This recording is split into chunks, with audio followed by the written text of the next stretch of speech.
अपना जो बैरक्ट है कानूनी शहादत का उस पर। इसमें चैप्टर 7 है facts which need not to be proved, इसका टाइटल है। और उसके बाद इसमें जो आर्टिकल आ रहा है वो है 111।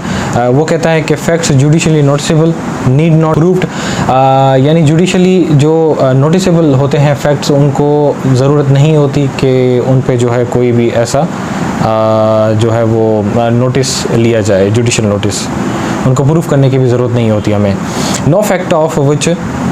Court will take judicial notice need to be proved, यानी कि कोई ऐसा अगर फैक्ट है ही नहीं तो उस पर जुडिशल नोटिस जो है वो कोर्ट ले सकती है उसको प्रूफ करने के लिए। अब आते हैं, क्योंकि देखें 111 हम पहले से ही इतना अच्छा पहले से हम पढ़ चुके हैं, उसको समझ चुके हैं, आपको मैंने एक्स्ट्रा नॉलेज भी उसमें दे दी है, तो चूँकि ये छोटा है तो इसमें हम टाइम जो है वेस्ट नहीं करेंगे, अब आगे बढ़ेंगे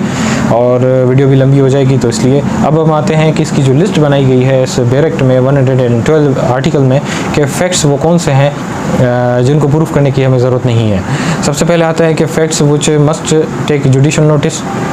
वो फैक्ट जिन पे जुडिशल नोटिस लेने की जो है वो ज़रूरत हमें पड़ती है। The court shall take judicial notice of the following, अब फॉलोइंग वो कौन से हैं जिन पे जुडिशल नोटिस लेगी। सबसे पहले आता है ऑल पाकिस्तान लॉज, सारे जो पाकिस्तान के लॉज हैं उन पे जो है वो उनको प्रूफ करने की ज़रूरत नहीं है और कोर्ट जो है उस पर जुडिशल नोटिस लेती है या ले सकती है। Articles of war for the armed forces, यानी कि वो आर्टिकल्स जो आर्म्ड फोर्सेस में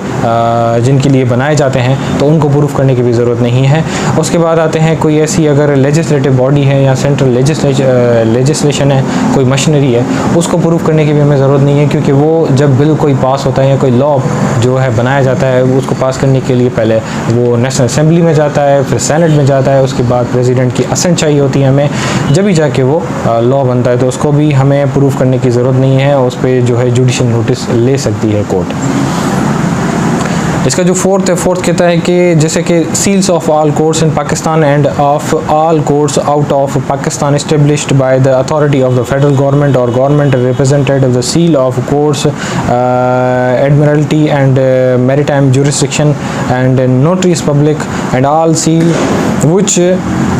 any person is authorized to use by any act or regulation having the force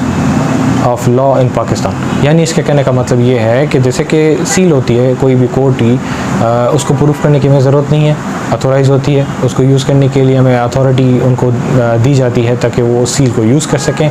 या फिर पाकिस्तान से बाहर कोई भी कोर्ट है जो कि जिसकी कोई सील है तो उसको भी हमें प्रूफ करने की ज़रूरत नहीं है। उसके बाद है इसमें कि देखें कोई एडमिरल्टी होती है या मैरीटाइम होती है, जैसे कि कोई ऐसी सील है जो कि आर्म्ड फोर्सेस के पास होती हैं, उनको भी प्रूफ करने की हमें जो है वो ज़रूरत नहीं होती। उसके बाद है इसमें कि जैसे नोटरी पब्लिक होते हैं उनके जो स्टाम्प लगते हैं वो उनको स्टाम्प्स को या उनकी सील को भी प्रूफ करने की हमें ज़रूरत नहीं होती, क्योंकि देखिए जब वो लॉज बनाए जाते हैं और उन लॉज को जो है वो यानी कि उनको परमिशन होती है, जो उनको लाइसेंस दिया जाता है तो वो यूज़ कर सकते हैं, तो हमें उस चीज़ को प्रूफ करने की भी ज़रूरत नहीं है। फिफ्थ इसका कहता है कि the assistant of office names title functions, अब जो ऑफिस के जो फंक्शंस होते हैं और टाइटल होते हैं या उनकी जो सिग्नेचर्स होती हैं किसी भी ऐसे शख्स की फॉर द टाइम बिंग जो कि यानी पब्लिक ऑफिसर इन पाकिस्तान, जो कि कोई भी ऐसी ऑफिस है पाकिस्तान में पब्लिक ऑफिस है तो उसको प्रूफ करने की भी ज़रूरत नहीं है, बिकॉज वो गवर्नमेंट की तरफ से ही उनको अथॉरिटी होती है। If the fact of their appointment of such officer is notified in the official gazette. अब क्या होता है कि जब भी कोई पब्लिक सर्वेंट या किसी को भी अपॉइंट किया जाता है तो उसको ऑफिशियल गज़ट में उसका बताया जाता है कि हाँ हम इस बंदे को या इस शख्स को, उसका नाम, उसकी डेजिग्नेशन, हर चीज़ उसमें बताई जाती है, तो वो ऑफिशियल गज़ट में जब उसका नाम आ जाता है दैट मीन्स हमें उसको भी प्रूफ करने की ज़रूरत नहीं है, ये कहता है। और इसका जो 6 है वो कहता है existence title and national flag. अब जो एग्जिस्टेंस है, वजूद है वो, और जो टाइटल है या फिर कोई किसी भी कंट्री का, स्टेट का जो नेशनल फ्लैग है उसको भी हमें प्रूफ करने की ज़रूरत नहीं है। एवरी स्टेट और sovereign recognise by the federal government, या जिसको हमारी जो फेडरल गवर्नमेंट है उसको रिकग्नाइज़ किया है तो उसको भी हमें प्रूफ करने की ज़रूरत नहीं है, उसके फ्लैग को, उसके टाइटल को, उसके नाम को, उसको भी प्रूफ करने की हमें ज़रूरत नहीं है। उसके बाद हम आते हैं इसका जो 7 है, the division of time, the geographical division of the world and public festival fast and holidays notified official. अब जब हमें कोई हॉलीडे मिलती है या फिर कोई ऐसा रिलीजियस कोई ऐसा दिन होता है, उसको भी हमें प्रूफ करने की ज़रूरत नहीं होती, क्योंकि वो ऑफिशियल गज़ट में बताया जाता है कि भाई इस महीने में या जी जो पूरा महीना है, जैसे कि रमज़ान है, तो रमज़ान के महीने में जो हमें रोज़े रखते हैं, तब इस चीज़ को प्रूफ करने की ज़रूरत ही नहीं है हमें कि भाई हाँ इस चीज़ में रमज़ान का जो महीना होता है उसमें हमें रोज़े रखने जो है वो चाहिए, या इस तरह से उस चीज़ को मतलब प्रूफ करने की हमें कोई ज़रूरत ही नहीं है, बिकॉज़ गवर्नमेंट हमें पहले से बता चुकी होती है अपनी ऑफिशियल गज़ट में कि भाई ये फैक्ट है, तो उसको प्रूफ करने की भी हमें ज़रूरत नहीं है, क्योंकि वो वहाँ से जो है नोटिफाई होता है और बताया जाता है। ना ही जोग्राफिकल जो डिवीज़न है इस पूरी दुनिया की, पूरी अर्थ की, पूरी ज़मीन की, उसको भी हमें बताने की ज़रूरत नहीं है। अब जो पाकिस्तान की डोमेन में जो पूरी जो टेरिटरीज़ होती हैं, जो हदूद हैं, उनको भी हमें प्रूफ करने की ज़रूरत नहीं है, क्योंकि वो पहले से ही नोटिफाई होती हैं, बता दी जाती हैं कि भाई हाँ ये जो है वो टेरिटरी है पाकिस्तान में आती है, पाकिस्तान की डोमेन में आती है, उसको भी प्रूफ करने की ज़रूरत नहीं उस फैक्ट को। अब दूसरा ये है कि commencement continuous termination of hostilities between Pakistan and other state body of persons, यानी कि कोई भी शख्स अगर बाहर मुल्क से आता है या फॉरेनर है कोई भी, तो उनको भी हमें बताने की यानी ज़रूरत नहीं है कि कब आया, कब टर्मिनेट हुआ, कब उसको जो है कंटिन्यू करना चाहिए। वो चीज़ देखें, उनके पास रिकॉर्ड होता है उन चीज़ का, तो वो उसमें बता देते हैं कि जो है ये इन स्टेट के बीच में, और जो है उनकी जो कमेंसमेंट होती है, जो शुरुआत होती है, कब आते हैं कब जाते हैं, ये चीज़ भी हमें एक फैक्ट है, तो उसको भी हमें ज़रूरत नहीं है, क्योंकि ये स्टेट के ही मामलात होते हैं। उसके बाद हम आते हैं कि देखें the names of the members and officers of the court, their dispute and their deputies and subordinate officers assistants. अब जो कोर्ट के जो ऑफिसर्स होते हैं, उनके डेप्यूटीज़ होते हैं, असिस्टेंट्स होते हैं, उनको भी हमें यानी फैक्ट है कि जब ये लोग यहाँ पर काम कर रहे हैं तो उनके पास कोई अथॉरिटी होगी, जब ये लोग यहाँ पे काम कर रहे हैं तो उनको भी ये चूँकि एक फैक्ट है, उनको एक ऑर्डर मिलता है, एक नोटिफाई होते हैं जब भी वो वहाँ पर आते हैं काम करते हैं, तो उन ऑफिसर्स के बारे में या कोर्ट ऑफिसर्स के बारे में या फिर उनके जो डिप्यूटीज़ होते हैं उनके बारे में हमें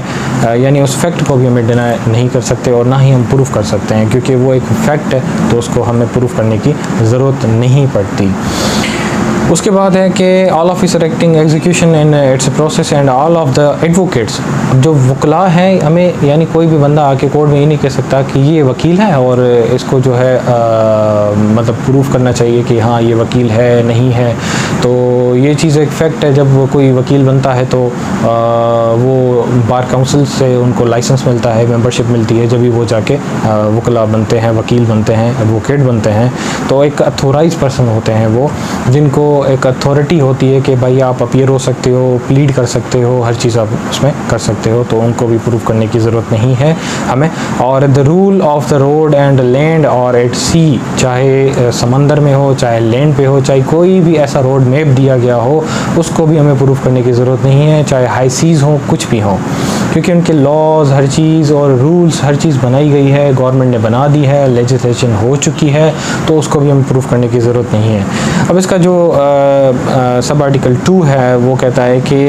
in all cases referred in class 1, जो क्लास 1 में जो केसेस बताए गए हैं वो, and also on all matters, और वो सारे matters of public history, literature, science, art, the court में resort for its aid and appropriate books और डॉक्यूमेंट्स ऑफ रेफरेंस। अब जो क्लॉज 1 में जो केसेस बताए गए हैं वो, उसके अलावा बाकी हर वो सारे मैटर्स जो कि रिलेटेड हैं किससे, किसी पब्लिक हिस्ट्री से रिलेटेड हैं, आर्ट से रिलेटेड हैं, या फिर जैसे कह लें कि कोई साइंस है, इस तरह से, तो उनको भी हमें प्रूफ करने की कोई ज़रूरत हमें नहीं पड़ती। ठीक है। अब इसका जो 3 है वो कहता है कि if the court is called upon by any person to take judicial notice. अब कोई भी शख्स अगर आता है कि भाई किसी ऐसे फैक्ट पे आप जो है जुडिशल नोटिस लें, तो कोर्ट जो है उसको रिफ्यूज़ कर देगी, यानी तब तक उसको नहीं लेगी unless until such person produce, जब वो प्रोड्यूस करे उस चीज़ को, किसको, एनी सच बुक और डॉक्यूमेंट एज इट में consider necessary to enable to do so. अगर उस ज़रूरत पड़ती है कि हाँ भाई इसको प्रूफ करना चाहिए, तो ही कोर्ट उसको जो है वो अलाउ करेगी, अदरवाइज़ कोर्ट के पास इतना ना ही टाइम है, ना ही कोर्ट अपना टाइम ज़ाया कर सकती है इन चीज़ों पे। अब इसका जो फाइनल जो आर्टिकल है वो है 113 article facts admitted need not to be proved. अब ऐसे फैक्ट होते हैं जो कि पार्टीज़ पहले से ही उसको एडमिट कर चुकी होती है, तो उसको भी प्रूव करने की ज़रूरत नहीं है, ठीक है, नहीं होती। तो उसको मज़ीद हम पढ़ते हैं। No fact need to be prove, कोई वैसा फैक्ट जो है उसको प्रूव करने की ज़रूरत नहीं होती। In any proceeding which the parties their agent agrees to admit at their hearing, यानी कि हेयरिंग के टाइम में या तो वो खुद पार्टीज़ या तो उनके एजेंट्स जिनको अटॉर्नी करके वो भेज देते हैं या एजेंट करके भेज देते हैं, तो वो अगर कोई चीज़ ऐसी वहाँ पर एडमिट कर देते हैं तो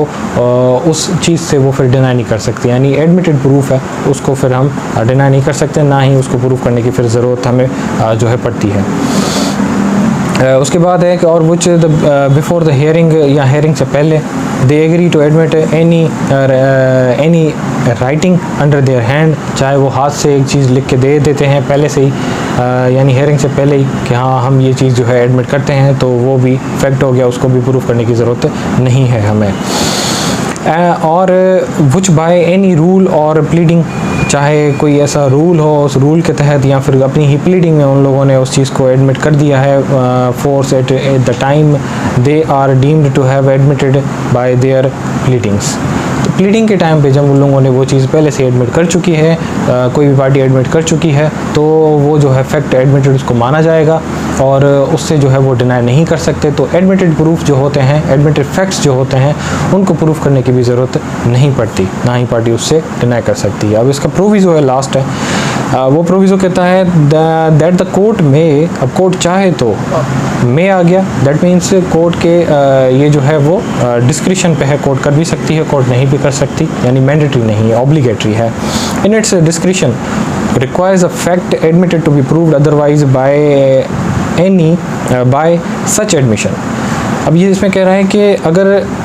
कोर्ट चाहती है और कोर्ट को ये मतलब डिस्क्रिशन है, सौबदीदी इख्तियारात हैं कि कोई फैक्ट ऐसा है जो कि एडमिट हो चुका है और एडमिशन में उसको जो है मतलब एडमिशन हो चुकी है उसकी, तो उसको प्रूफ करने की ज़रूरत नहीं। अगर चाहेगी कोर्ट तो उसको भी यानी रिक्वायर करेगी कि हाँ भाई आप आ जाओ और जो है आप इस चीज़ को जो है इस फैक्ट को जो है आप प्रूफ करो। तो ये था आज का लेक्चर। इंशाल्लाह नेक्स्ट वीडियो में हम मज़ीद जो है एक और टॉपिक है इसका बहुत इंपॉर्टेंट है, उसको हम डिस्कस करेंगे। तब तक अपना बहुत सारा ख्याल रखिएगा। Thank you so much.